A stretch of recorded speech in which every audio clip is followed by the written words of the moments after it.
faculty development program.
लाओ, क्या लाए हो? बच्चे से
हेलो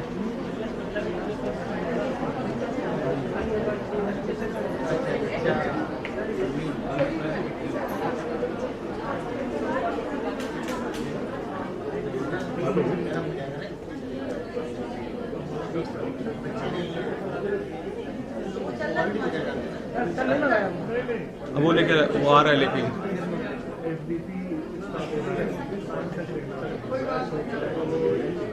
FDP 5 days.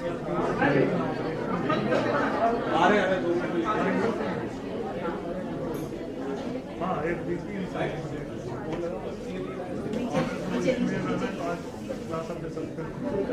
आप आराम से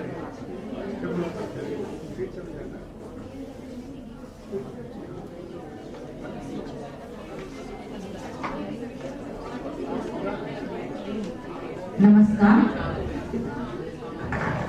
आज हम सभी यहाँ एकत्रित हैं संकाय संवर्धन कार्यक्रम हेतु, जो कि मुख्यतः केंद्रित है भारतीय ज्ञान परंपरा पे विज्ञान एवं तकनीकी के क्षेत्र में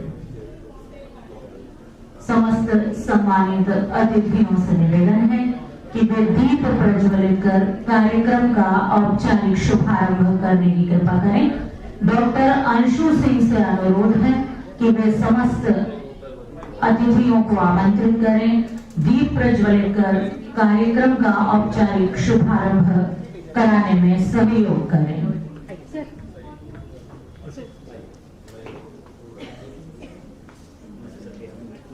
उत्तरम यस्य समुद्रस्य हिमाद्रेश्चैव दक्षिणां वर्षं तद भारतं नाम भारती यत्र संगति।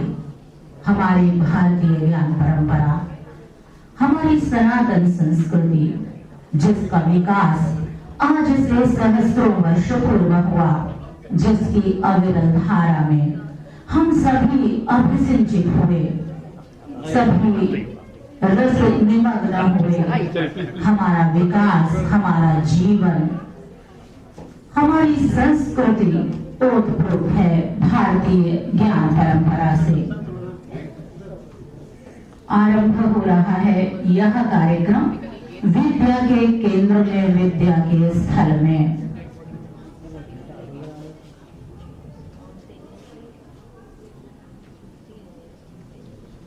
वीणाधरे विपुल मंगल दानशीले भक्तार्ति नाशिनी विरंचि हरीश वन्ये कीर्ति प्रदे खेल मनोरथ दे महर्ये विद्या प्रदायिनी सरस्वती नौमि नित्यम् श्वेताब्ज पूर्ण विमला संस्थिते श्वेतांबरा वृत मनोहर मंजुगात्रे उद्यन मनोज्ञसित पंकज मंजुलास्ये विद्या प्रदायिनी सरस्वती नौमि नित्यम्। सम्मानित अतिथियों से निवेदन है कि वे मंच पर अपना स्थान ग्रहण करने की कृपा करें।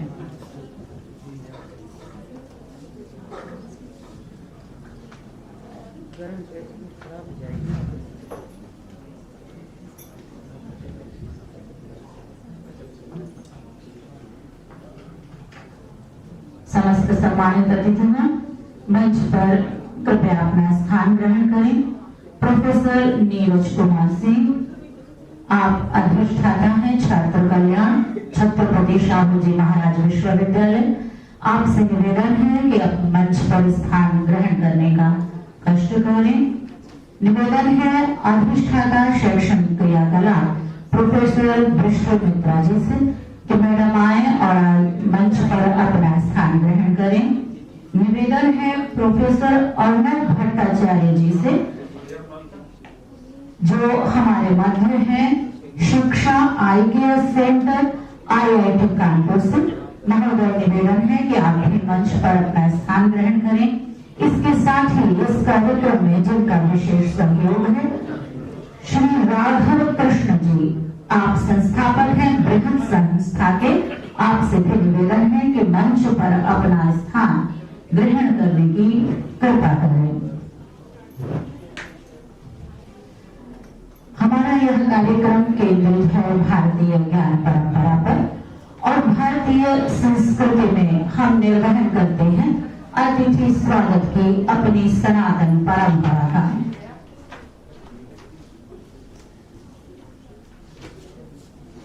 निवेदन है प्रोफेसर नीरज कुमार जी से कि आप IIT कानपुर से हमारे मध्य पधारे प्रोफेसर अर्नब भट्टाचार्य जी का स्वागत करें, उन्हें प्रतीक चिन्ह भेंट करें।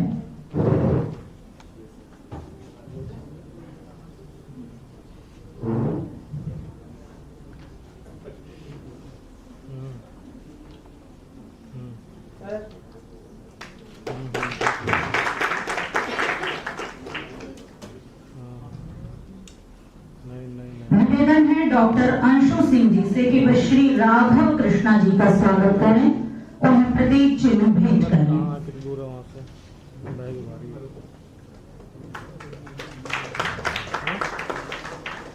डॉक्टर दुर्गेश सिंह जी से अनुरोध है कि वे आए और हमारे मध्य उपस्थित अधिष्ठाता छात्र कल्याण प्रोफेसर नीरज कुमार सिंह जी का स्वागत करें, उन्हें सम्मानित करें।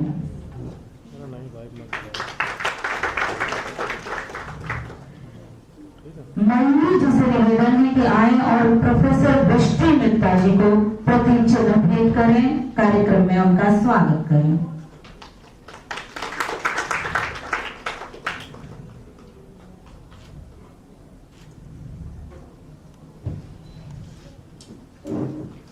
आज का यह कार्यक्रम बहुप्रतीक्षित कार्यक्रम है, मुख्य रूप से विज्ञान एवं तकनीकी से संबंधित लोगों के लिए।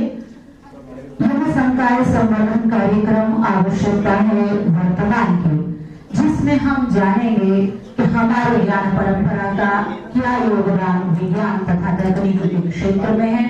मुख्य रूप से विज्ञान पर केंद्रित कार्यक्रम है।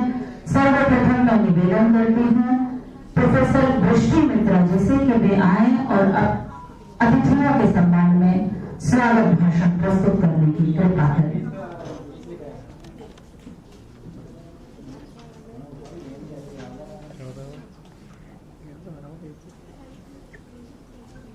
Professor Neeraj Singh, Dean Students Welfare, Chhatrapati Shivaji Maharaj University. Professor Arnab Bhattacharya, Professor of Computer Science and Engineering, IIT Kanpur, and in charge of Shiksha, the IKS Center at IIT Kanpur. Mr. Raghav Krishna, Founder and CEO of Brahat. Professor D.C. Srivastav, our esteemed member of our NEP committee and a retired Professor of Philosophy, CSJM University. It's my esteemed colleagues and my dear students. It is both an honor and pleasure to welcome all of you to this inaugural session of the Faculty Development Program on Science and Technology in the Indian Knowledge System. I would like to begin by expressing my sincere gratitude to our Honorable Vice Chancellor, Professor Vinay Kumar Pathak, and our Pro-Vice Chancellor, Professor Sudhir Kumar Avasthi, for their continuous support and encouragement in making this program possible. And I would like to also thank the team from Brahat, with whom we have been having continuous meetings in order to make this whole FDP possible. Unfortunately, due to their pressing commitments, neither VC sir or Pro VC sir could join us today. The Indian knowledge system encompasses a vast reservoir of knowledge that has evolved over centuries in this country, covering areas such as mathematics, science, technology, medicine, astronomy, architecture, philosophy, arts, languages, literature, culture, and social practices. This program is designed to eliminate India's significant contribution in these fields, particularly in science, technology, and mathematics, and explore their relevance in today's world of research and education. I would like to extend a very warm welcome to our esteemed guests of honor for this event, Mr. Raghav Krishna from Brahat and Professor Arnab Bhattacharya from IIT Kanpur. Your distinguished contributions in promoting Indian knowledge systems and scientific inquiry serve as a source of inspiration to all of us. We are very privileged to have you here with us today, and we look forward to your insights and wisdom that you will share with us. The National Education Policy 2020 advocates for the integration of Indian knowledge system into the curriculum of at all education levels. It highlights the global influence of Indian culture, philosophy, and science, which have contributed richly to the world heritage. The policy emphasizes the need to preserve, research, and enhance this knowledge for future generations. At CSJM University, we have embraced the vision by introducing the Indian knowledge system components in the first semester of all our programs, and we offer specialized courses, master's programs in Jyotir Vigyan and Hindu studies. This faculty development program gives us a valuable opportunity to delve into the intersection of science, technology, and the Indian knowledge systems, an area that has been underrepresented in academic discussions despite its profound influence on modern science. I would like to take this moment to congratulate and express my appreciation to the organizing team for their efforts in putting together this program. I'm confident that the sessions and the discussions planned for the coming days will provide us with an invaluable opportunity to and open avenues for future endeavors. Once again, a warm welcome to everyone. Let us be a part of this unique experience of blending the ancient with the modern to create a brighter future for all of us. Thank you. बहुत बहुत धन्यवाद madam. अब निवेदन है professor Neeraj Kumar Singh ji से कि आए और आप अपना उद्बोधन प्रदान करें। आप अधिष्ठाता हैं छात्र कल्याण छत्रपति शाहूजी महाराज विश्वविद्यालय। आपका सहयोग सभी समय सभी छात्रों के हित में सदैव रहता है। आपसे निवेदन है 2 शब्द। धन्यवाद नाथ जी। आज इस इंडियन नॉलेज सिस्टम के FDP के आयोजित के उपलक्ष्य में मैं मंचासीन हमारे बीच अतिथि भट्टाचार्य जी एंड श्री राघव कुमार जी एवं हमारे बीच हमारे वीर एकेडमिक्स मित्र जी, हमारे सभागार में उपस्थित जो भी शिक्षकगण हैं, जो भी हमारे पार्टिसिपेंट्स हैं, सबका मैं स्वागत करता हूं।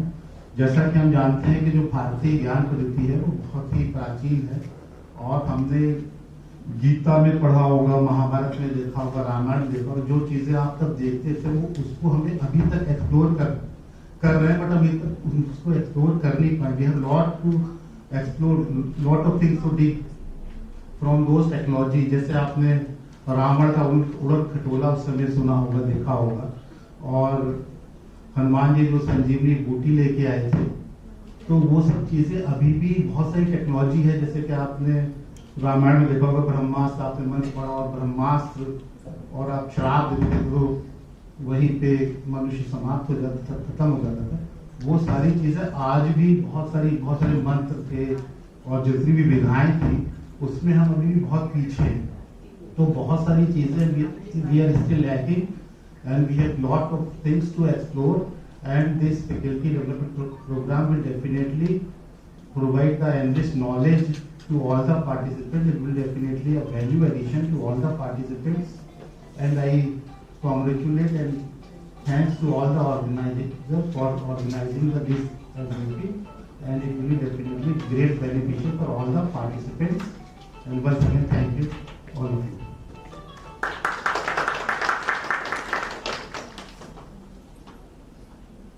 बहुत बहुत धन्यवाद सर। अब निवेदन है श्री राघव कृष्णा जी से कि आप आए और इस कार्यक्रम से संबंधित जानकारी हमें प्रदान करने की कृपा करें। आप संस्थापक हैं बृहद संस्था के और आपकी संस्था द्वारा भारतीय ज्ञान परंपरा के क्षेत्र में देश भर में निरंतर अनेक कार्यक्रम आयोजित किए जाते हैं। स्वागत है सर आपका मंच पर। Shri Guru Bhyo Namah, esteemed colleagues and guests and leadership of the university, faculty members who are here and who are joining us online, and most importantly the students, the learners who are looking at why this is important for you. Sri Aurobindo, I think in 1945 made a seminal observation, one of his many seminal observations. He said mankind is going through an evolutionary crisis. Mankind is going through an evolutionary crisis in which is hidden the choice of its destiny. And this is something that was obviously prescient then, but it is pressing now. He is focusing on 2 things: that there is an evolutionary crisis because there was a fundamental fracture in the bicameral mind, and then how knowledge was conceptualized, and the experiences and the definitions that we have given of knowledge based on that separation. But he's also saying, he's not leaving you out on a pessimistic note. He's saying that in this evolutionary crisis, where the complexity in the world has increased far beyond our ability to cognize, far beyond our ability to create policies, he does not leave you disappointed. No Indian knowledge system ever leaves you disappointed. It always leaves you elevated. He says in this crisis today is also hidden a choice that we can make that will actually lead us to our destiny. And today we are talking about Indian knowledge systems precisely at that cusp where we have this choice to make. We have a choice to make in culture, we have a choice to make in education, we have a choice to make in policy making.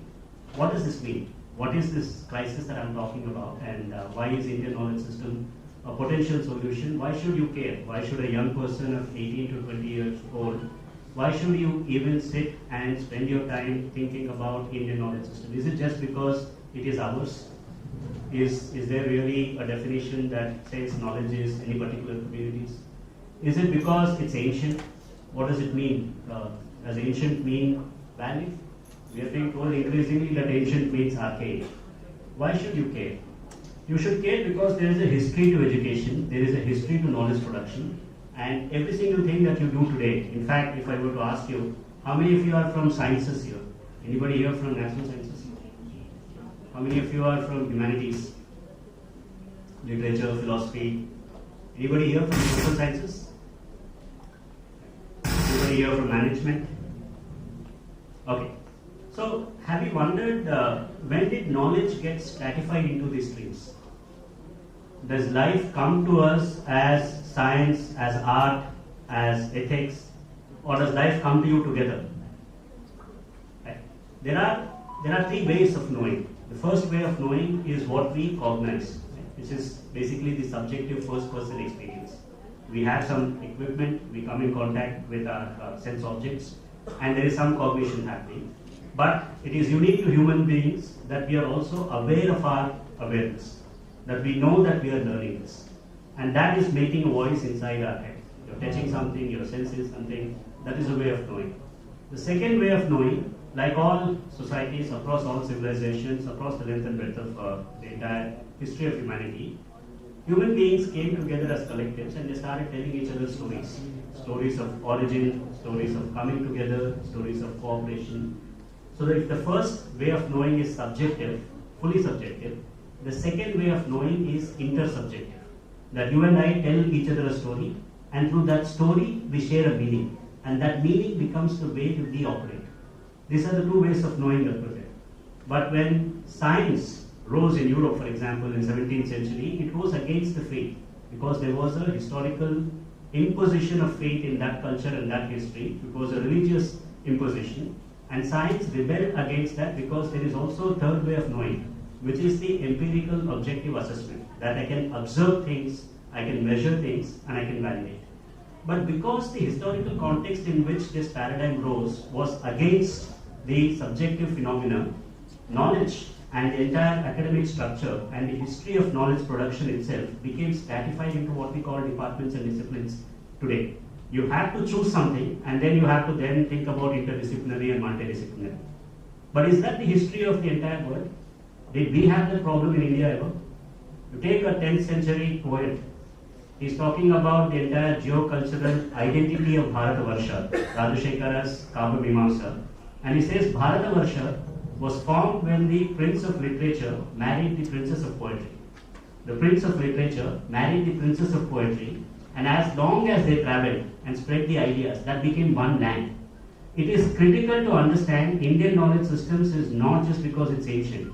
It is in our very, very essence of life. What does it mean? It means that this land and this civilization was not born on the same ideas that the rest of the nation state structure comes with. If you look at the entire world organization today, the highest identity that you can have is a national identity. You are an Indian, somebody else is an American, somebody else is something. If you want to cross that, even if you are a global citizen, you need a passport and a visa. So there is some imposition of nation state there. But that nation state came because Europe organized itself on the lines of ethnicity, on one language, one color, one kind of identity. And when they came to India, they were not able to make sense of India because we were diverse people, but there was no notion of ethnicity. India is a polyglot culture. Even 3 generations ago, if you speak to your grandparents, you would notice that they can speak 3 or 4 languages extraordinarily frequently and very fluently. It is because we had a policy of linguistic division and state reorganization that we are now stratifying this. But Indian civilizational genius was polyglot.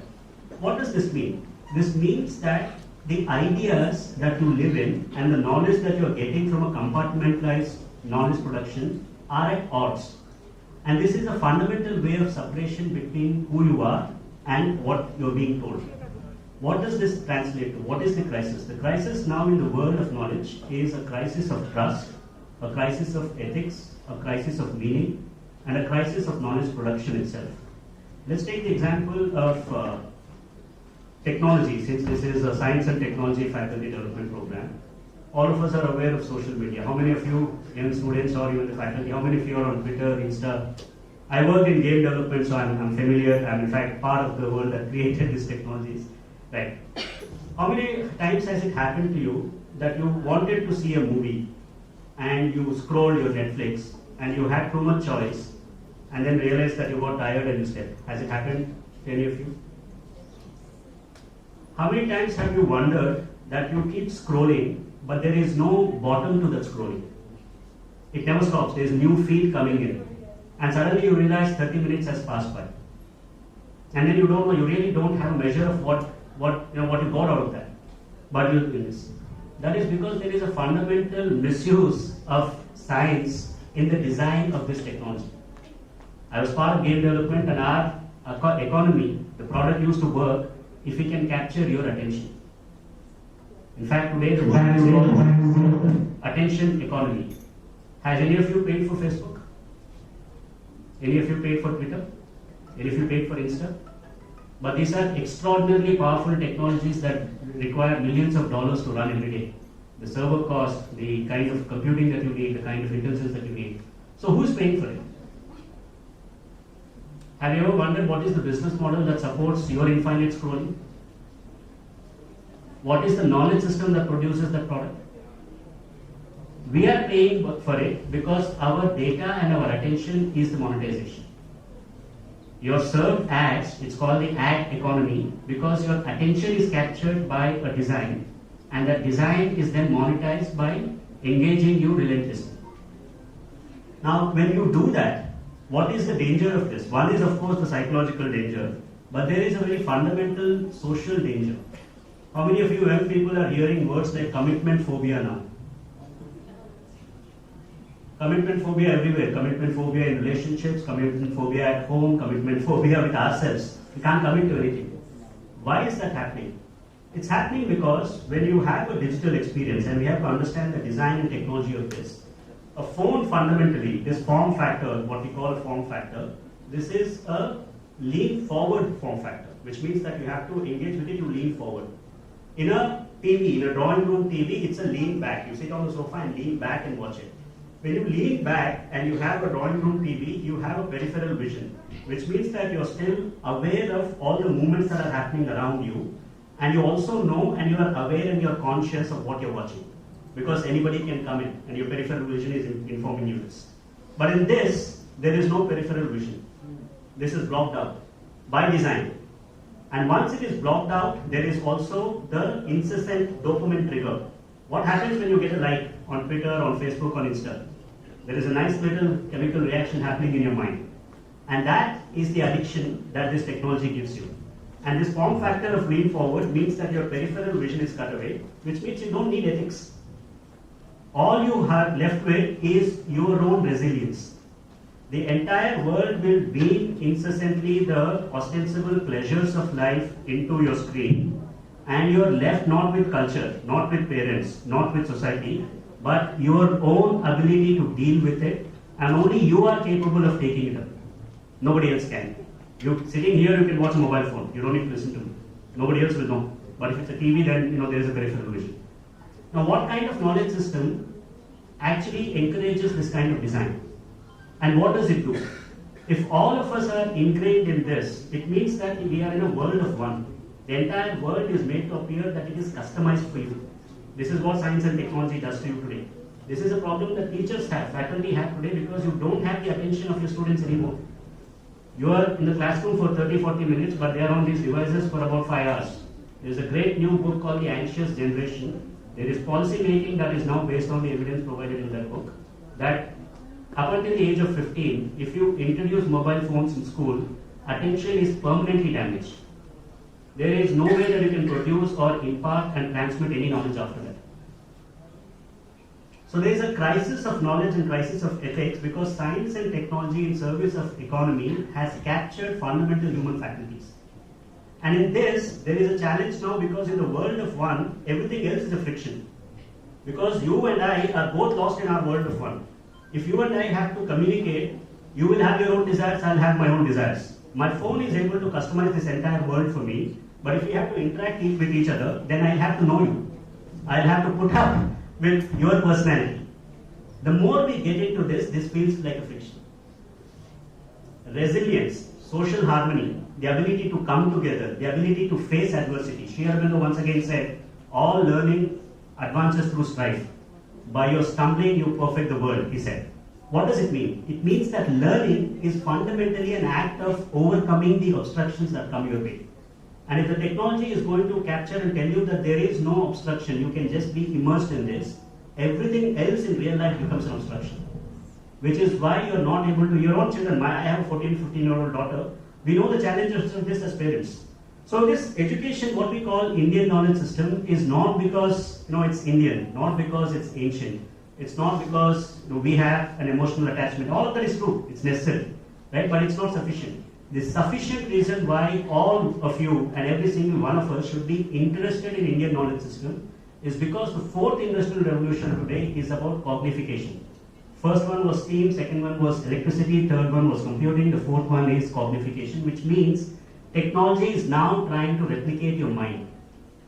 And when your mind is hijacked, this is a new colonization.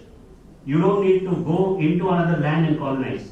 We will automatically mimic what somebody else wants to do. And the only way for you to be free is to have a different knowledge system that helps you understand your own mind. All of science and technology, arts, humanities, this separation is because there's been a historical incidents which we've imported and we've also produced this knowledge. But in India, mathematics is read as poetry. It's poetry that is telling you quality, Rajshekhara's Kavyamimamsa. Real multidisciplinary learning for a multidisciplinary mind to deal with complexity is available to you in Indian knowledge systems. Every young student should care for this because it is your well-being. It is not somebody else. You're not doing anybody a favor by actually engaging in Indian knowledge systems. Your faculty is trying to learn this. This university leadership has the vision to do this. We've been working with Dr. Anshu for almost 6 months to do this because there is a moral vision of what education should be. Because they care for students. And they care for students so much they are trying to learn themselves anew. And that is really the purpose of this faculty development program. And I'm deeply honored and very grateful to all the leadership that has facilitated this. I hope and I pray that all of us engage with this deeply and sincerely and are enriched by it in a way that we can deal with ourselves and with each other. Thank you.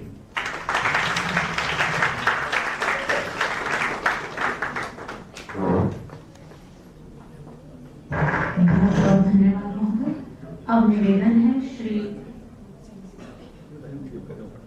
हमारे मध्य CDC sir professor Rajesh Kumar Dwivedi ji पधार चुके हैं। आपसे अनुरोध है कि मंच पर अपना स्थान ग्रहण करने की कृपा करें।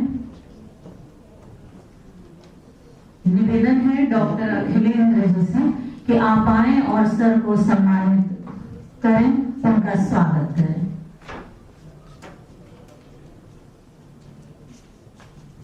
सर अपने व्यस्ततम समय से हमारे मध्य आए हैं। सर बहुत स्वागत है आपका।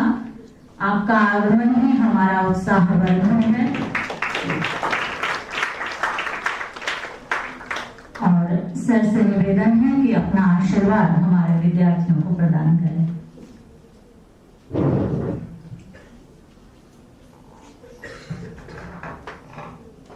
भारतीय ज्ञान परंपरा के ऊपर आधारित ये जो हमारा फैकल्टी डेवलपमेंट प्रोग्राम है, इसमें मंचासीन अतिथिगण, हमारे सम्मानित साथी एवं इस फैकल्टी डेवलपमेंट प्रोग्राम के पार्टिसिपेंट्स और हमारे विद्यार्थी, सबसे पहले मैं विश्वविद्यालय परिवार की ओर से आप सभी लोगों का हार्दिक स्वागत करता हूं। जैसा आप सभी लोग जानते हैं कि भारतीय ज्ञान परंपरा राष्ट्रीय शिक्षा नीति का एक अभिन्न अंग है और अगर हम भारतीय ज्ञान परंपरा की बात करें तो हमारा इंडियन कल्चर और साथ ही साथ हमारी जो संस्कृत भाषा है, इन दोनों के अंदर ही हमारा भारतीय ज्ञान परंपरा समाहित है। अगर हम भारतीय ज्ञान परंपरा के बारे में चर्चा करें तो प्राचीन काल में जो हमारे वेद हैं, हमारे पुराण हैं, हमारी उपनिषद हैं, हमारी स्मृतियां हैं, इसके अलावा हमारा दर्शन शास्त्र, हमारा अर्थशास्त्र, हमारा शिक्षा शास्त्र, हमारा विज्ञान, इंजीनियरिंग, इनके अंदर बहुत सारा ज्ञान समाहित है और अगर हम प्राचीन भारतीय शिक्षा प्रणाली की चर्चा करें तो वो भारतीय ज्ञान परंपरा के ऊपर ही आधारित थी और उसका उद्देश्य ये था कि हमारे प्रत्येक भारतीय को केवल एक समाज के लिए एक समाज दर्शक बनाना और साथ ही ये समाज के लिए काम करना। आज मुझे बहुत खुशी है कि हम लोग राष्ट्रीय शिक्षा नीति के परिप्रेक्ष्य में जो हमारी भारतीय ज्ञान परंपरा है इसके ऊपर हम लोग ये फैकल्टी डेवलपमेंट प्रोग्राम करने जा रहे हैं और हमें लगता है कि हमारे जो पार्टिसिपेंट्स हैं उनको निश्चित रूप से इससे लाभ मिलेगा और वो अपने विषय को अपने विद्यार्थियों तक और बेहतर ले जाने में सक्षम होंगे। इस फैकल्टी डेवलपमेंट प्रोग्राम कार्यक्रम के लिए मेरी बहुत बहुत हार्दिक शुभकामनाएं। धन्यवाद।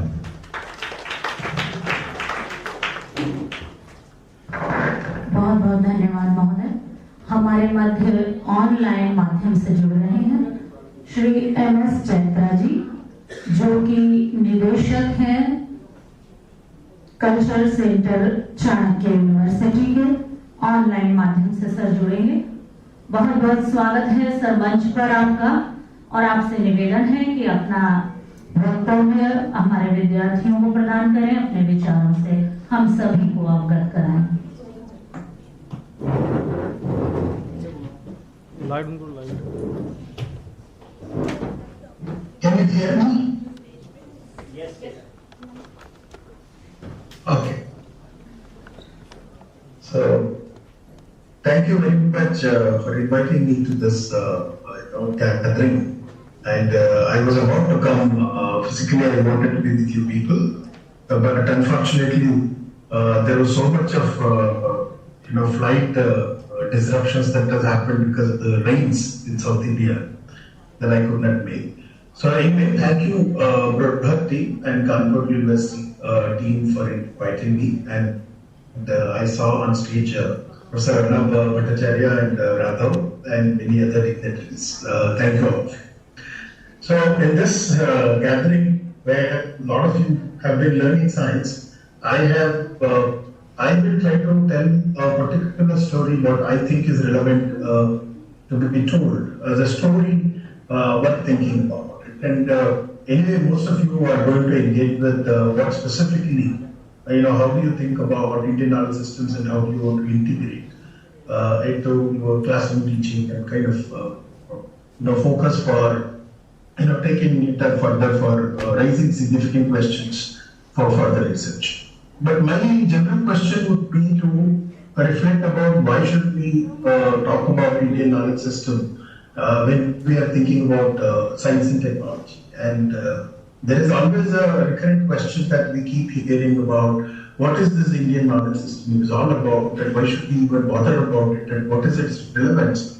And maybe this might have been some story that has been written in the past, maybe 2000 years back, maybe 1000 years back, or maybe some individuals here and there might be doing some kind of mumbo jumbo stuff, and that should not be brought into science. And these are the kind of concerns which are normally there when there is a discussion about Indian knowledge systems, etc.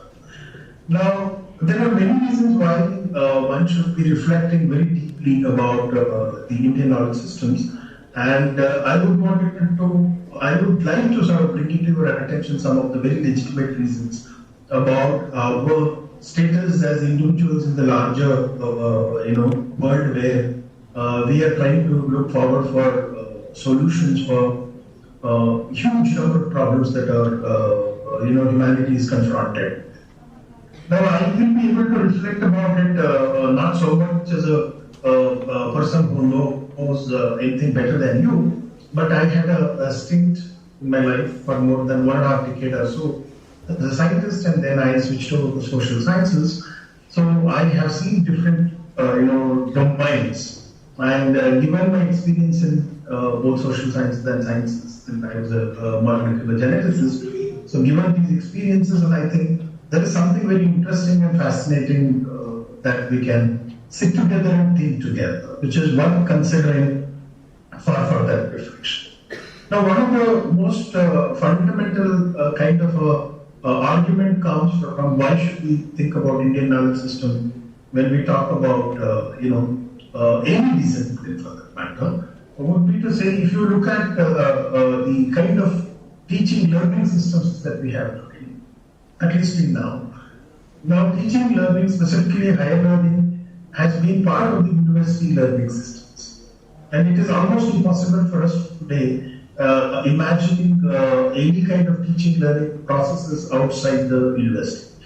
Now, in order to bring in legitimacy to any kind of teaching method, anything that you wanted to learn, any idea that you wanted to further strengthen, etc., the universities have become the sites of teaching and learning process. Now, if you go back just about 200 years back, 150 years back, now that was not the scene. There were other kind of institutional structures within which the teaching learning was happening, at least in India, of course, outside India as well. Now, given that the teaching learning processes have been sort of completely shifted to university, we have mortgaged all our teaching learning to university. The question would be what universities do with respect to teaching learning processes.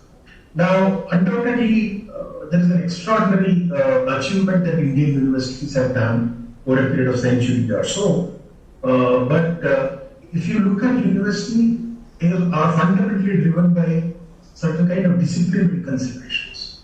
So you have social, political science, biology, chemistry, physics, whatnot. You have disciplines, and each discipline is not simply a textbook, but it is collection of methods, collection of ideas, collection of theories, and certain ways of going about the world, and certain ways of finding solution to given problem. If you talk to, for example, somebody who is from quantum mechanics or somebody who is from thermodynamics, their approach to given problem would be radically different from each other. What is considered to be valid within a given theory, given discipline, is fundamentally different from another discipline's engagement, even though there are broader agreements with that. So, in a way, this discipline teaches you to do things in a particular way. You can understand the world in a particular way. Your ideas of the world are shaped by this kind of teaching learning processes in general. Now, what has happened is disciplines, when they have come to India through the universities in last 150 years or so, now there was another completely radically different way of solving human problems which existed for last 2000 years or so.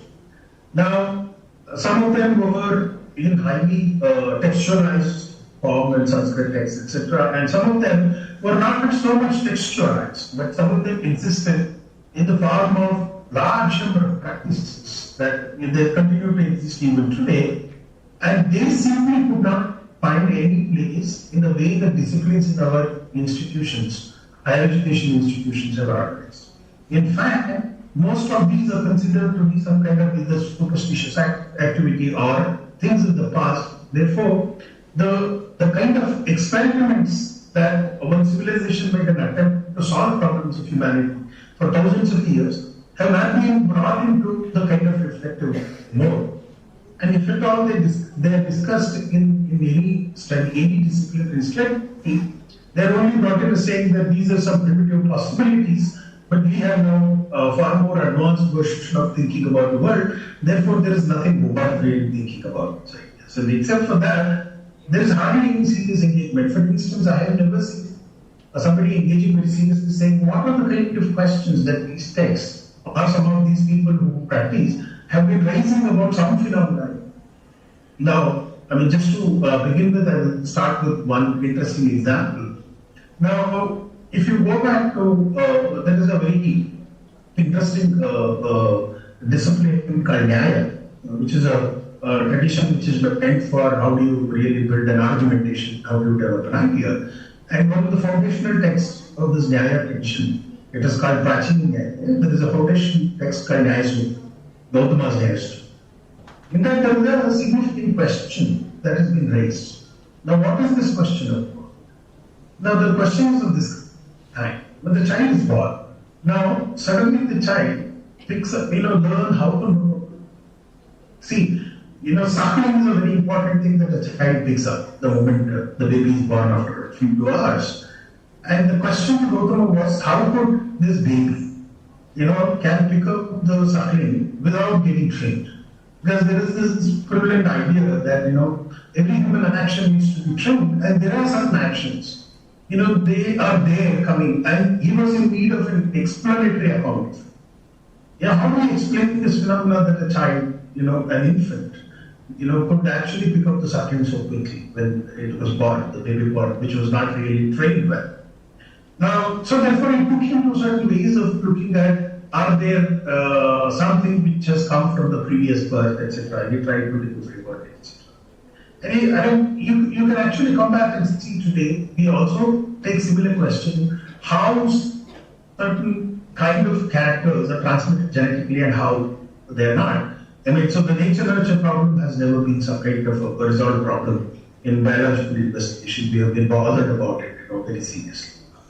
Just to put an idea saying that there are fundamental questions which have been raised across the civilizations, and our inquiries today do not even give an attention towards what kind of questions have been asked and what is that they were trying to solve. So therefore, one of the first propositions that I was trying to make is that today we need to think about Indian knowledge systems in India, precisely because the attempt that our civilization, a community of people who have been trying to think about how to solve the problems in the world, how to know certain things about the world, how to explain something or the other to the world, has never been sort of taken into deeper reflection of the university system. In that sense, our modern university systems are quite exclusionary. So they exclude quite a few things, we're doing that.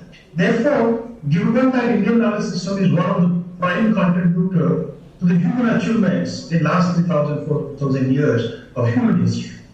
Now, the kind of experiments, the kind of attempts that was being taken up by people in India, in this land, and the way they have solved problems had to be really carefully thought of, and people should be drawn in. But there is also another difficulty to do so, given the kind of disciplinary system that we are in, the kind of ideas that we carry about science. So I wanted to sort of begin my reflection about some very interesting kind of reflections that people have done who have become scientists, and that might actually help you to kind of think about it. So there was this scientist who was an Indian Institute of Science, who was from Bengal. His name was Arnav. There is another Arnav in your hall who was there with the layers. Okay.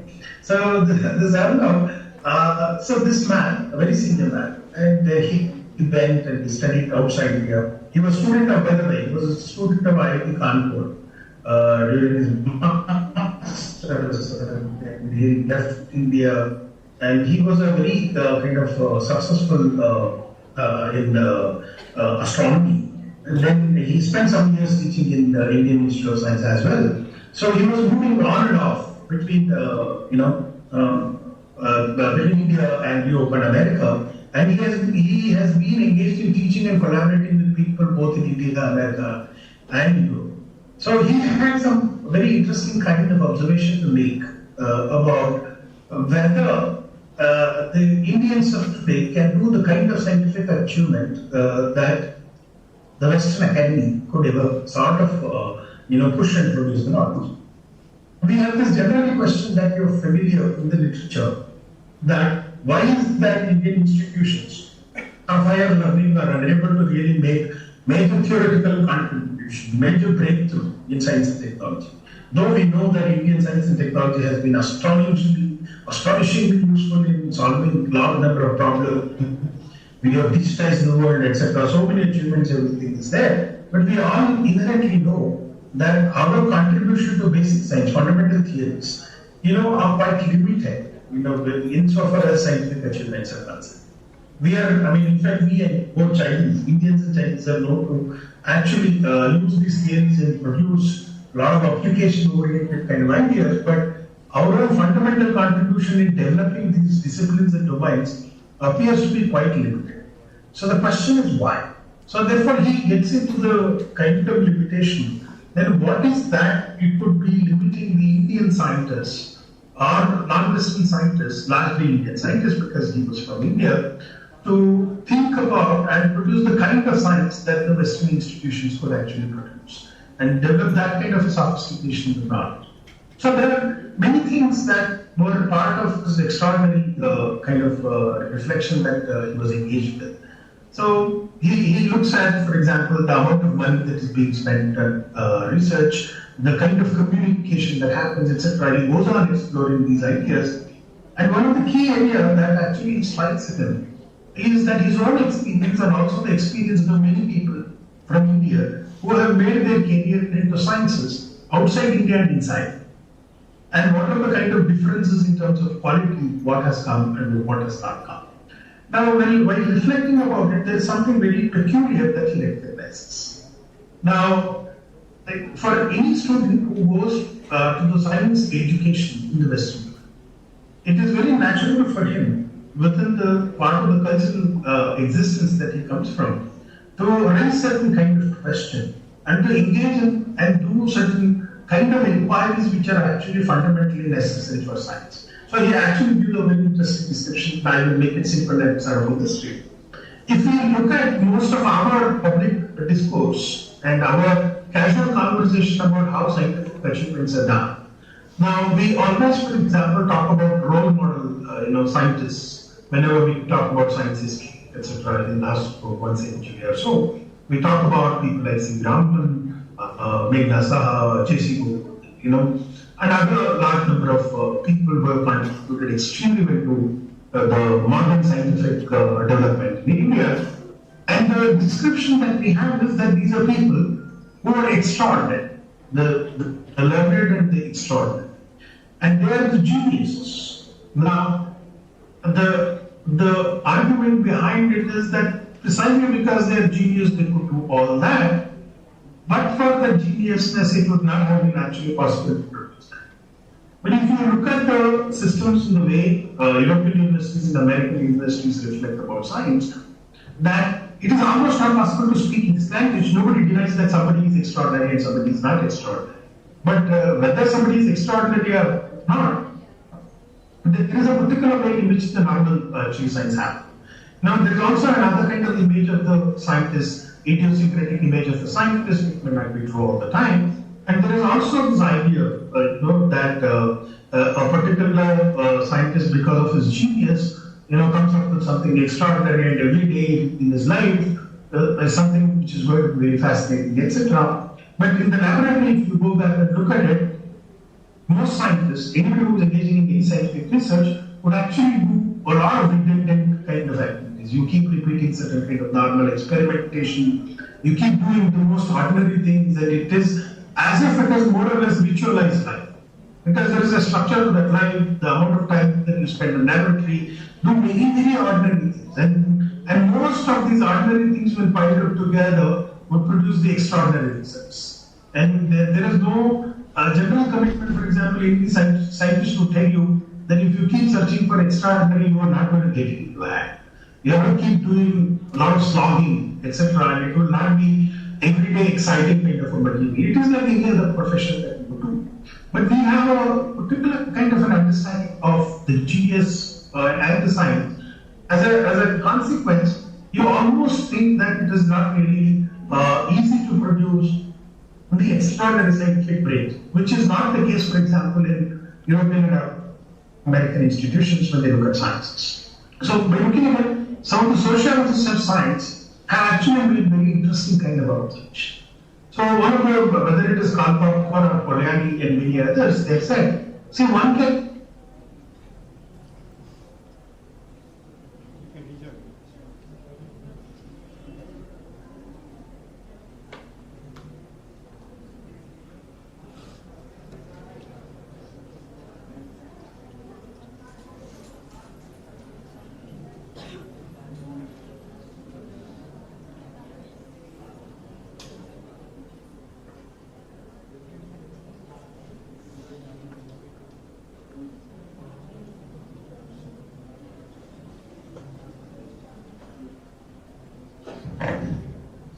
सभी विद्यार्थी ध्यानपूर्वक बैठे रहेंगे।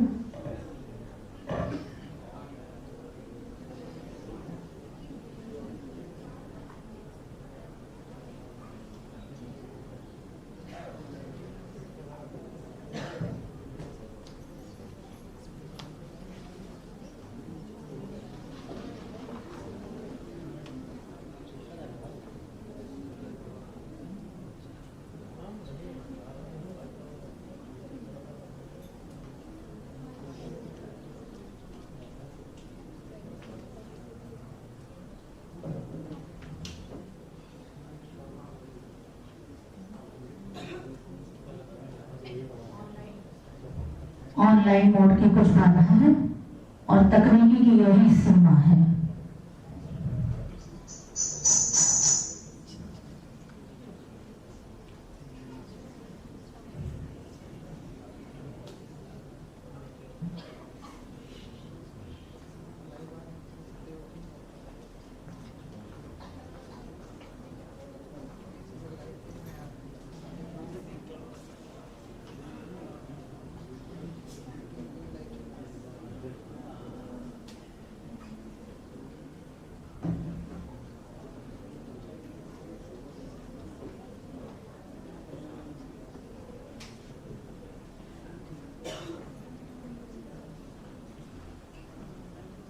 If I am audible, please show your hand so that I can see whether. Okay. So one of the most fundamental questions, sorry, I missed in between. There was some kind of break in the flow that I was talking. So I will anyway republish the matter. So one of the major issues that if you look at the laboratories in the European world, the question to Popper, the question to Koryani and many other social scientists of science was what makes the people, the moment they go to the Western laboratories, spend time, they pick up the learning in the laboratory so quickly, and what makes them not pick up so easily the other part of the non-Western culture. So one of the very important claims that we know today is that the kind of scientific engagement that we have in the world, is not simply about set of theories and certain kind of laboratory practices. There was this assumption almost till the 1980s that science, if you know certain theories and if you have certain kind of practices, if you have certain machines, you can simply grab them from one place to another place, and anybody who had done some bit would be able to go and teach. But now we understand today that any scientific practices and the way that you actually end up, building some kind of a reasoning around what is considered to be, scientific, what is not, what is the valid means of knowledge, and what is not a valid means of knowledge, etc. And if you want to build any conversation around it, it requires an attitude of how you are brought together. In a way, it requires anyone to be part of one community which has a deeper engagement, with what it means to produce knowledge in a particular way. Now, if you look at European society, now the kind of laboratory, the kind of institutional structure that has been built over a period of 300 years, and so there is a history of other kind of learning and conversation, thinking, etc., that has happened when the modern scientific knowledge was emerging. Their ordinary daily life's existence and their practices has, a deeper connection to the way in which actually their laboratories and the structures of, reflections have been, organized. On the contrary, we looked at, in Indian culture, for example, we looked at knowledge production in a completely different way. Now, before getting into how we looked at in a radically different way, I would want to make this emphasis that now scientific activity, whether it is about theory building, whether it is about developing certain kind of application, or whether it is about setting up certain kind of experimental design, or building certain kind of laboratory procedures, are also associated with the basic attitude of how human being looks at the life and the world. Now, this is what many sociologists would actually refer to today. Why there are differences in the way that science has been conducted in different parts of the world. Now, it is extremely crucial to think about it. Because if my way of living in this world, my way of talking about things in the world, my way of associating myself with different other people in the world has an impact in the way that I do things, whether I do things in society, whether I do things in the home, it is almost impossible to say that it has no bearing on, it has no impact on the laboratory. So obviously it has certainly an impact on the way that I conceptualize science itself. Therefore, the kind of modern scientific theory had some kind of an historical advantage in the last 300 years, where a lot of rapid progress that has happened, and that was backed up by one particular cultural way of thinking. And how did we really look at, how were we, for example, before this, the train that took off in Europe, how were we? Now, if you actually take a look at it, for example, now I wanted to sort of bring to your attention few important aspects which are worth actually thinking about from the historical data that are available. Now, we have a lot of information today which are available in the form of epigraphs and also the archives that British and other people, when they came to India, they made a lot of observations about what were Indians doing. Now, what was the nature of science and technology and how it was actually seen, in our part of the world, to actually give us some kind of an idea to think about why should we really focus on ideas back today in order to make the plunge into the social progress that science is actually demanding us to catch up with. We need to do high quality science. At the end of the day, whether it is Indian knowledge or European knowledge, there is nothing called Indian or European knowledge. But the way in which we actually arrive at certain conclusion, we produce knowledge, differs because of our socialization that we can radically.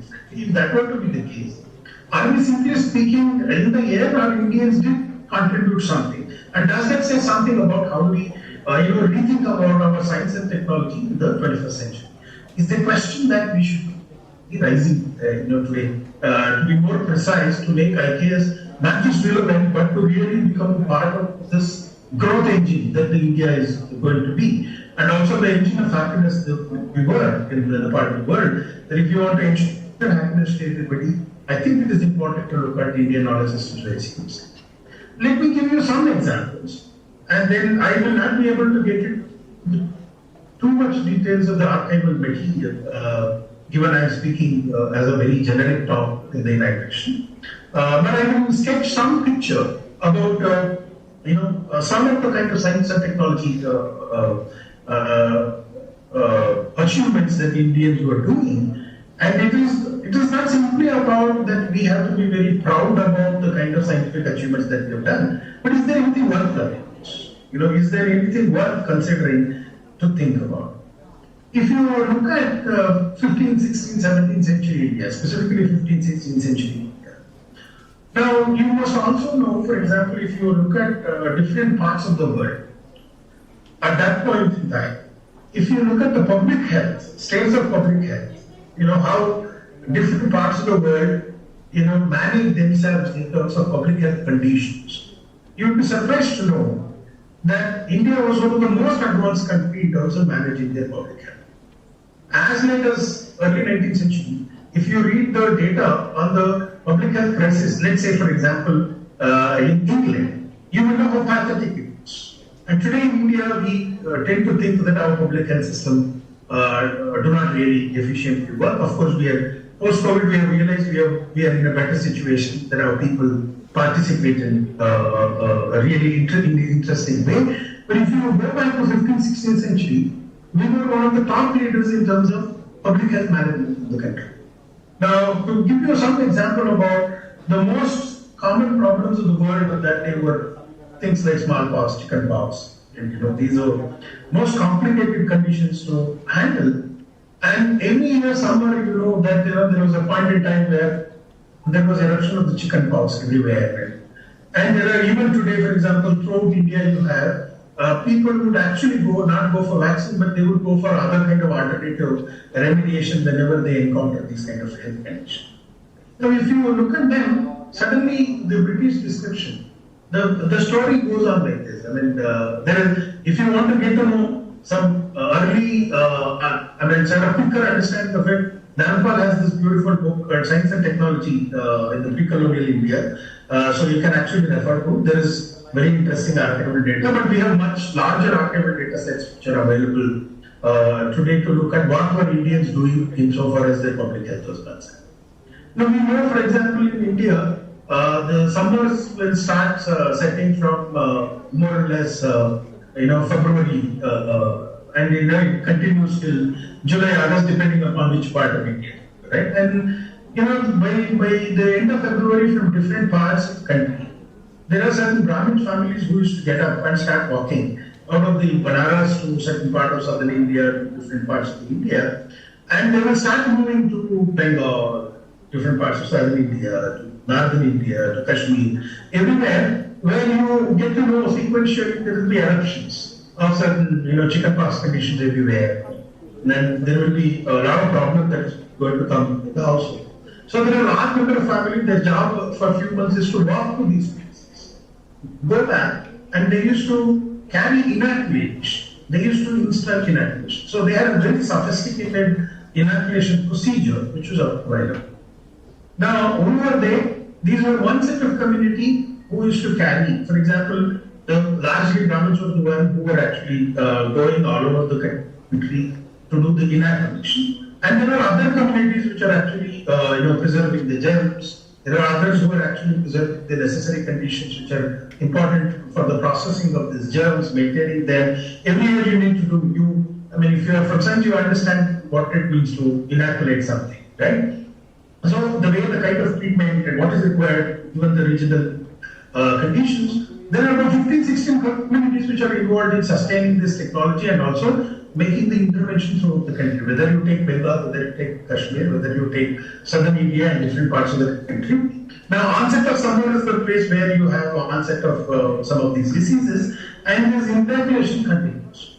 Now, interestingly, this technology went to Turkey, and there was some British diplomat's wife in Turkey got infected by one of these, and she was actually defeated by some of this germ inoculation process, and she was healed, and it became a sensational news in, for example, London. That there was somebody who was treated, which, for example, for them, treating either chickenpox or smallpox was unthinkable at any given point in time. And suddenly this technology gets popularized by 16th century in London. They wanted to learn, do, etc. But when they wanted to learn it from Turkey, they realized that it is one of the most prevalent practice in India. They come to India, they look at it. What do these Brahmins do? What do other communities actually really do in sustaining this technology? And at the end of it, some of them have gone to replicate this technology. But then there is a huge debate that happens within the European culture that, look, you can't replicate this because there are a lot of superstition. Because see, any of this, intervention which were traditional involves, puja for Dhanvantari, for instance, puja for so many other things, then there is somebody, etc. That was part of this larger ritual process in which the inoculation technology was built in. That's how people developed it. Over a period of time, it was standardized and they knew what to do. And every single individual who was infected was attended by this technology. Now, when they heard it, they had serious problem. So they came back to India and they literally banned this technology. So anybody using inoculation was actually, by the orders of the British government, was banned. As a consequence, the number of cases started expanding. Now, they then know the story of discovery of vaccine. And a large number of Indians, when they were trying to develop this vaccine, when they were tried out, the early inoculation were tried out here, a lot of people died. There was huge morbidity that was created because of so-called technology development that they were trying to do in Europe, etc. So then the story goes on. Now, I will not get into the political part and how humiliating the story was, how horrible, the consequence of banning this traditional inoculation in Bengal and later subsequently spread all over the country, and how people actually, in a very subterranean way, there were official ban, unofficially they used to practice some of this. So a large number of practice still continues to exist in traditional way. A lot of temples have still managed to retain some of this customary practice. But if you look at the larger story of this technology, how it was. For example, one inoculation technology, it was not in the hands of anybody. It was actually the custodians of this technology were about half a dozen communities.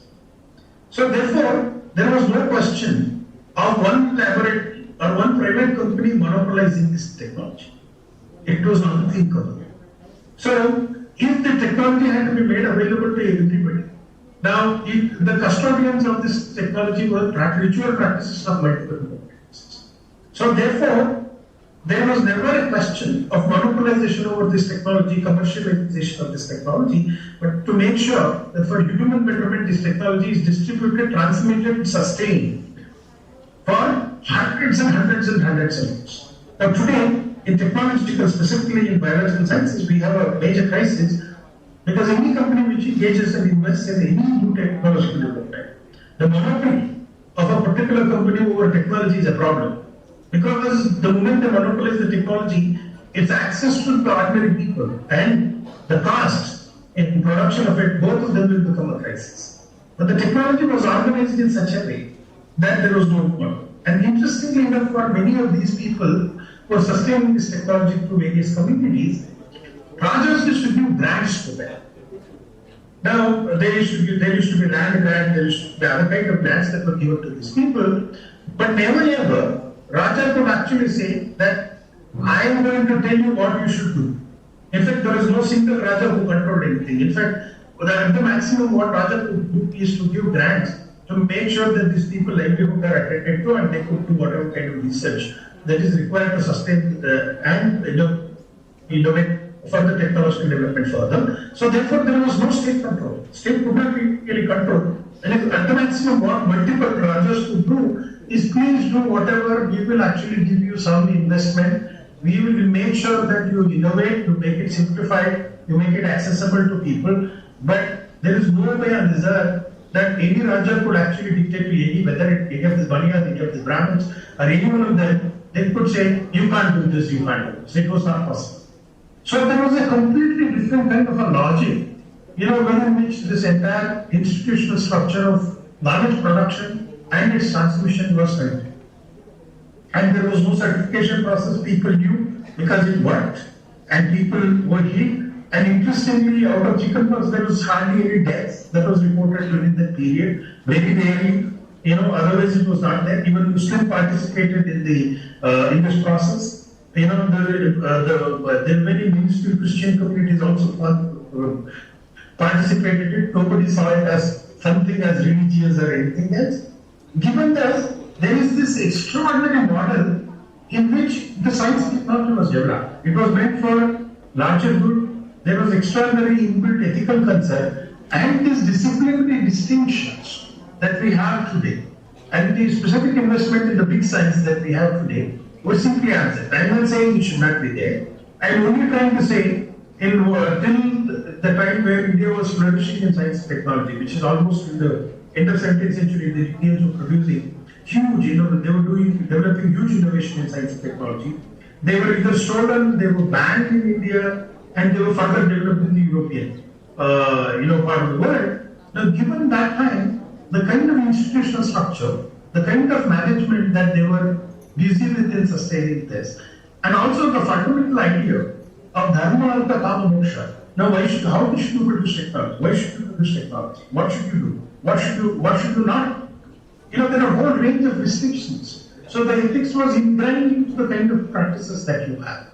Therefore, there is a different kind of knowledge production. Interestingly, if you look at the historians of science talking about Indian culture, now there are two interesting kind of reflections which emerge by the historians of science who have studied India, which actually makes it very interesting to understand. On the one hand, they say, for example, Indians had technology, but they did not have any seriousness. Now, this was the earlier comments when they came, and they looked at what they saw. A series of technologies all over, whether it is in agriculture, whether it is in astronomy, whether it is in medicine, everywhere, technologies that they could see. But they had great difficulty to see the kind of theory, etc., that they had really used. There was another segment which says Indians had a lot of theory, but there is very little, technology or application of. Now, both of them cannot be true at the same time. Now, but nonetheless, you can figure out there is an entirely a different kind of approach which actually has made this kind of science to grow and flourish and continue further. Now, what has happened as modern science took over in India, specifically in the university, one of the most important striking features that we see is that the academia, the scientific institutions have lost connection with the public participation, etc. So there is no participation of ordinary people reflecting about it, preserving technology, engaging, participating in any of this technology development. But earlier, all these people are part of the larger participation of the society. And the way science actually happens today does not really have any connection to society, and society is at the maximum seen as an end user of the technology if there is something which is applicable to it. Now, second important point, the general appreciation to way you reason, way you kind of argue, way you build logically certain questions, raise certain level of questioning about what is the nature of human being, why should human being exist and do whatever he is doing, etc., are a fundamental precondition to actually kind of shape the practices of scientific output. Practices are scientific output that you could expect from the laboratory. Now, there is a particular set of questions in the European society which shapes that. And when the same kind of science and technology lands in Indian culture, you find it very difficult to sort of produce, that kind of a community. Research culture doesn't exist. Now, if you look at our university, sorry, I have to be very candid in responding. In our university system, we encourage individuals.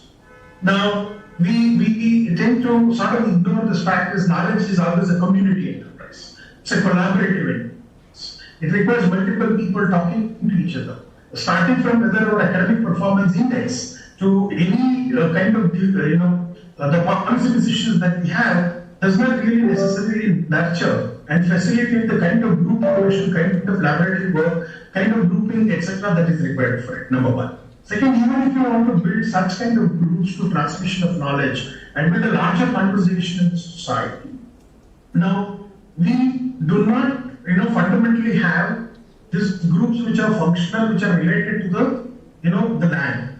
So we don't really bring in any, most scientists, for example, in India would not have heard about Nyaya, the valid means of, proof, ideas of Pramana. I mean, none of them are part of the conversation of any of the laboratories that we have, any of the ideas that we think about. There is a particular orientation that we build, therefore, we are almost not very sure about how do we really create a common community. And third, we don't have this culture of, popularizing, science that requires, a building of a larger community, and specifically in the regional levels. Even though there are people in every part of the country who are engaged, who spend a lot of time in popularizing science, they are more providing information of some scientific discovery than actually making this popularization of science into a formation of community which can actually get into conversation. And the fourth part is in our regional languages, we have a lot of difficulties in terms of setting the vocabulary which are necessary to facilitate the, the kind of scientific growth and also build its connection with the other kind of India's knowledge traditions, which had developed much deeper reflections about, how to think about science and technology and its sociology, etc. We don't have. And the fourth and final, the kind of discipline, etc., which exists both in Europe and America, takes a vulgar form in Indian academic spaces. So there are such silos that, there is cumulative. The work of knowledge production for both the kind of deeper self-reflection and self-awareness and cultivating self, and as well to the, for national growth and facilitating common good, etc., does not happen. Therefore, quite often, what happens is that a large amount of our scientific engagement is kind of mimetic, kind of imitation of something which is already there, than really pushing us towards innovating. Therefore, one of the very important aspects is to go back and look at Indian knowledge systems in a much more serious and significant. Whether various different, whether you look at, for example, one of the most fascinating treatises to look at is Charaka Samhita, which is, you have so many English translations available there, not so much about you should become Ayurveda experts, you don't need. But to figure out the kind of conversations that they have had about how to arrive at something as valid means of knowledge. How did they decide about something? How did they engage with questions of solving some problem in the world? What were the kind of problems which caught their attention? What did they miss out? Why did they choose X as a problem, not X as a problem? Now, these are very fascinating ideas, which I think are very important for our age. As I pointed, I want to bring back the larger point that if you want to really see a bigger scientific outcome, now no scientist is independent of his cultural setup. Now, therefore, any laboratory which needs to produce scientific output requires to be shaped we should be able to make use of the advantage of ways of being in this world, the cultural setup within which they come, and bring that to push it for the kind of laboratory practices, the kind of dreams that you associate with the scientific knowledge in the enterprise. Now, it might sound very vague. I mean, maybe at some other point in time, if some of you are interested, we can have a lengthy conversation about sociology of knowledge production, which is very fundamental. If you want to do that, what is important is that we should actually start using every opportunity in our classroom, opportunity in our research to bring the spirit in which Indians actually looked at the life, at large. Now, it appears that many of you might be thinking that Indian knowledge system is all about quoting to Sanskrit shloka. Now, that would be sort of vulgarizing the whole value of the Indian knowledge system in terms of what it can contribute to production of scientific knowledge for the world. So therefore, it is very important to rethink about how our ancestors thought about science and technology and what are the values and what kind of world, what kind of life that they conceptualized, and within which can we really rethink about the scientific laboratories and our enterprise of production of knowledge within this laboratory from the point of view of what is familiar to us.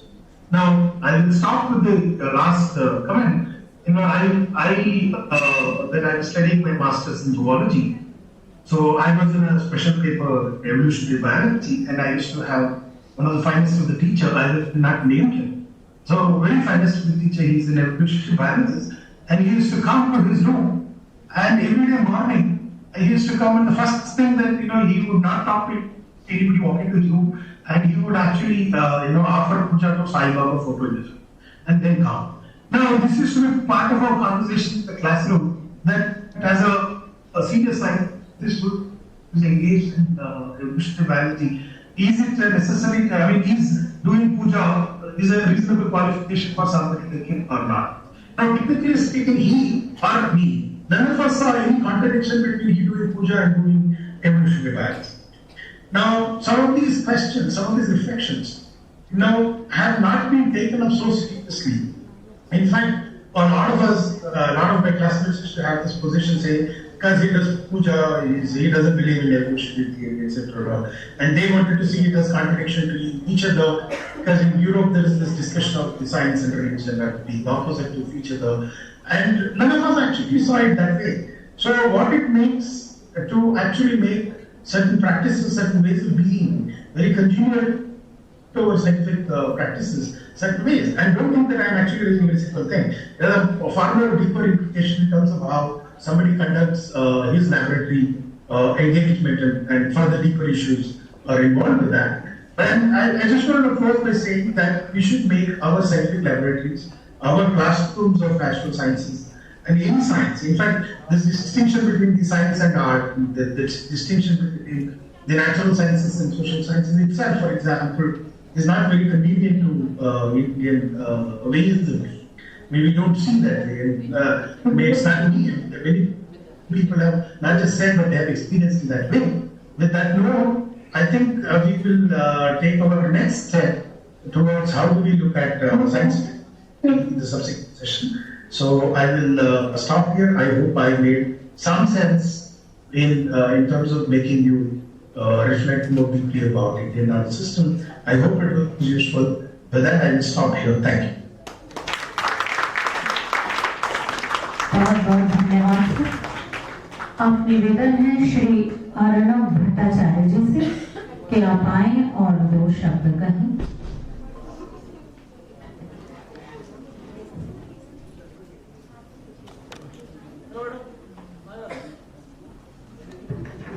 Hello, धन्यवाद, सबको नमस्कार। मंच पे जो लोग उपस्थित थे सबको प्रणाम। यहाँ पे बहुत से फैकल्टी मेंबर्स हैं, सबको मेरा प्रणाम। विद्यार्थियों को welcome. So thank you all for inviting me and trying to listen to me. तो अब बात हो रही है कि आईकेएस के बारे में और साइंस एंड टेक्नोलॉजी के बारे में। राघव जी ने, चैता जी ने इतने अच्छे से बोला, उसके बाद ज्यादा कुछ बोलने का रह नहीं गया। And my point is, if they could not convince you to study IKS, I have just no way I can. So I'll not even try that. But मैं बस दो चीज बोलूंगा, एक तो है कि ये साइंस एंड टेक्नोलॉजी है, एक तो है कि हमको इसको स्टडी करना चाहिए, the other is can there be some new things that we can find. तो मैं दो एग्जांपल दूंगा। एक तो है कि अभी भी बहुत सारे लोग भारत में खासकर एकादशी में फास्टिंग करते हैं, राइट? तो is it just a superstition और is there any scientific basis to this? Can we find it out? I will give you some hints. So first of all, it is well known that in a society where there is abundance of food, and none of us have to, well, we all have abundance of food, it is very good for health to fast intermittently, right? तो बीच-बीच में कभी-कभी खाना नहीं चाहिए। तो अब question आता है कितने बार हफ्ते में एक बार नहीं खाना चाहिए या 2 हफ्ते में एक बार नहीं खाना चाहिए? ठीक है, तो मान लीजिए 2 हफ्ते में एक बार नहीं खाना चाहिए, तो एक पक्ष में हमारा जो होता है ना कृष्ण पक्ष और शुक्ल पक्ष में एक बार नहीं खाना चाहिए। Then the question is which day? Can it be Purnima? Can it be Amavasya?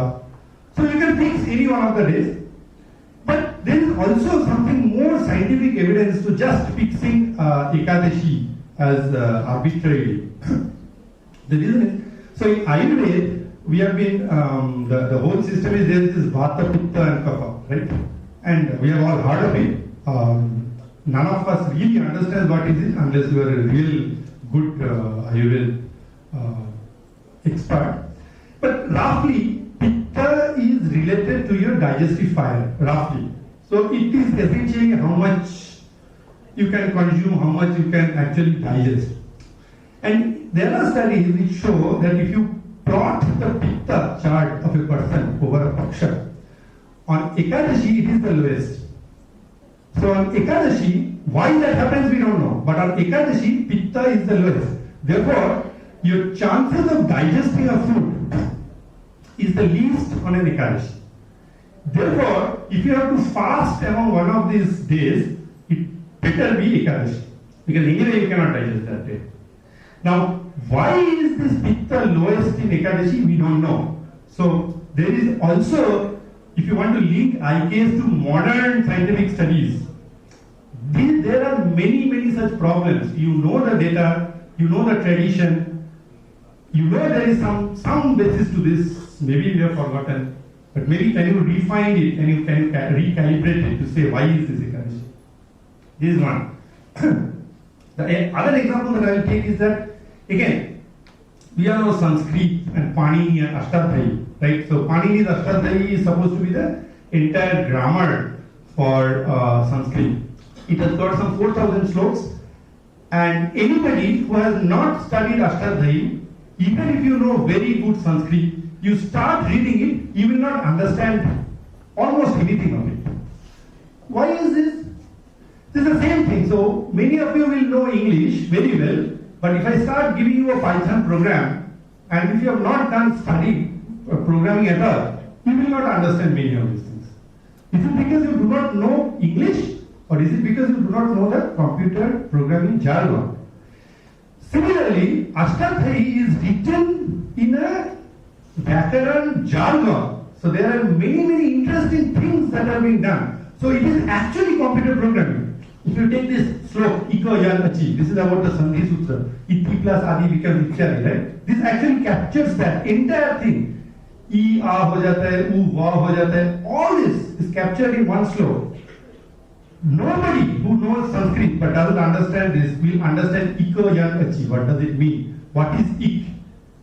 Ik is a mnemonym which is a particular language, and then Ik, it is becoming Shashti, so Ikaha, and Ikaha meaning in place of. So this is a technical way of writing the entire sutra. So this is absolutely programming. There is just no two ways of it. So and then there is this other thing in Ashtadhyayi. There is an interesting thing like, so for example, there are two slokas, two sutras, not slokas. Stohashtunashtu and Stunashtu. So the second sutra uses one word of the first sutra. So the first sutra is Stohashtunashtu, 3 words, and the second sutra is Stunashtu. Actually, the second sutra has to be read as Stohashtunashtu. So you borrow one word from the first sutra, plug it into the second sutra, and only then it gives a meaning. So Panini dropped this one word in the second sutra. Why? Is it just to tease people, just to make life harder? No. First of all, this is what is called compression, right? We all use zip files. What does zip file do? You have a 100 megabyte thing and you zip it, it becomes 70 megabytes, right? So there is a 30% compression. So Panini uses the same method. So now you see, just within these two sutras, instead of 6 words, this becomes 5 words. So there is a 16%, so it becomes 85%, right? So it is a 16% thing. And over the entire Ashtadhyayi, if you do, it roughly comes out to be about 30 to 33%. So there is the same number there. You may still argue that, oh, well, okay, fine, zip. But what's the point? The point is, all these things were never written down. The whole of Indian tradition, before writing became popular, was to memorize everything. Now, just think of this. If you have to memorize, so if you memorize 2 lines of a poem, maybe it takes 2 minutes. To memorize 4 lines of a poem, does it take 4 minutes? No, it takes much more than 4 minutes, right? First 2 lines 2 minutes, the second 2 lines another 2 minutes, then the entire thing you have to repeat. So the memorization time increases not linearly but exponentially.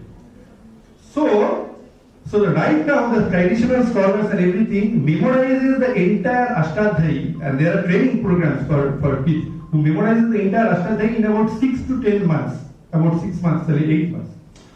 With this technique, because this Stoho you do not have to memorize, you have to just memorize in 5 words instead of 6 words.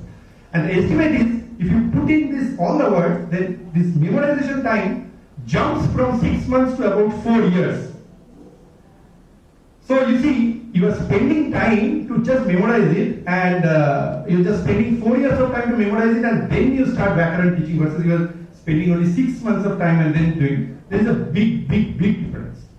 So this was all scientific. This is not just to say play with words and all of these things, and this and etc. These are wonderful things if you want to follow it.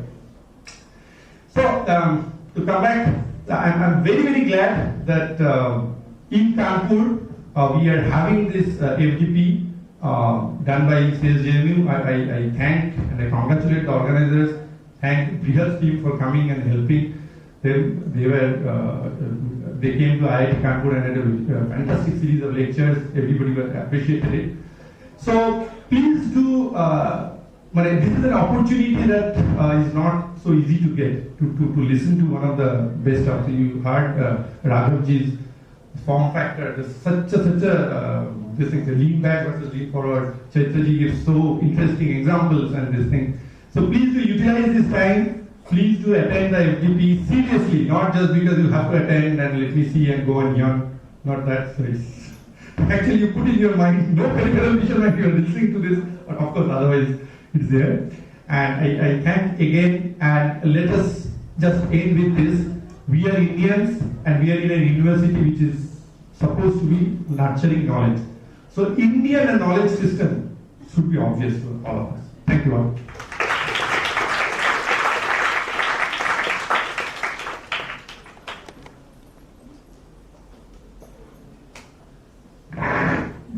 बहुत बहुत धन्यवाद sir. और अब निवेदन है doctor Anshu Singh से धन्यवाद ज्ञापन के लिए।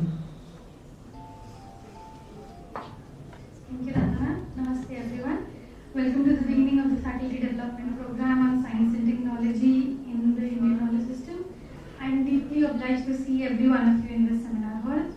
What I see here is around a half year of hard work, commitment in communication, and more than 2.5 years of policy discussions in the new education policy that urge us, each of us, to reflect on our past in a manner unexplored previously. I want us to be cognizant of our roots and the connections within. Our team here expects to contribute majorly in this deliberation of IKS and in education. What I see here is support, kindness that you all have shown us in the program. I thank you all from the bottom of my heart to be part of this program. I'm thankful to VC sir who lends us wholehearted support to our academic efforts. It is his motivation and vision that helps us undertake these programs. and efforts. I want to thank PVC sir for this particular idea on this IKS in science and technology. He has guided us for all this time. I really want to thank our Dean Academic Madam for her constant support along the way. I really want to remember the previous Dean Academic, Professor Roli Sharma. She has joined us online, and she is the one who envisioned this program, and we have been discussing to take this program since her time. I want to thank our dear DSW sir for making to this program. Sir, you don't know how much this means to me. CDC sir took time from his busy schedule to join us. Thank you, sir. I want to really thank Raghu Krishna ji, MS Chaitra ji, DC Srivastava sir, Sushant ji, Lakshmi ji, Srishti ji. All of us have worked really hard to make this FDP possible.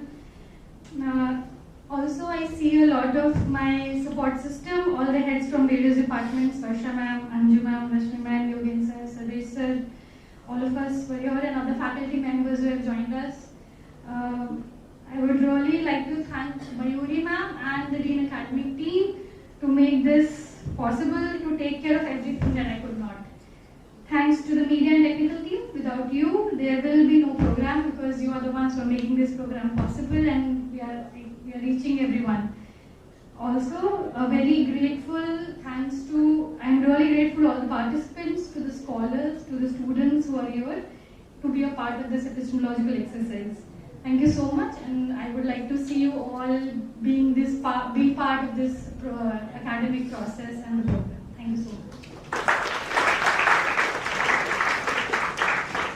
और Anshu madam को भी बहुत बहुत धन्यवाद इस विशेष प्रयास के लिए।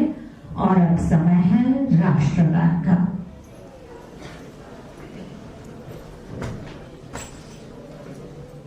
जन गण मन अधिनायक जय हे भारत भाग्य विधाता, पंजाब सिंध गुजरात मराठा द्राविड़ उत्कल बंग, विंध्य हिमाचल यमुना गंगा उच्चल जलधि तरंग, तब शुभ नामे जागे, तब शुभ आशीष मागे, गाये तब जय गाथा, जन गण मंगल दायक जय हे भारत भाग्य विधाता, जय हे जय हे जय हे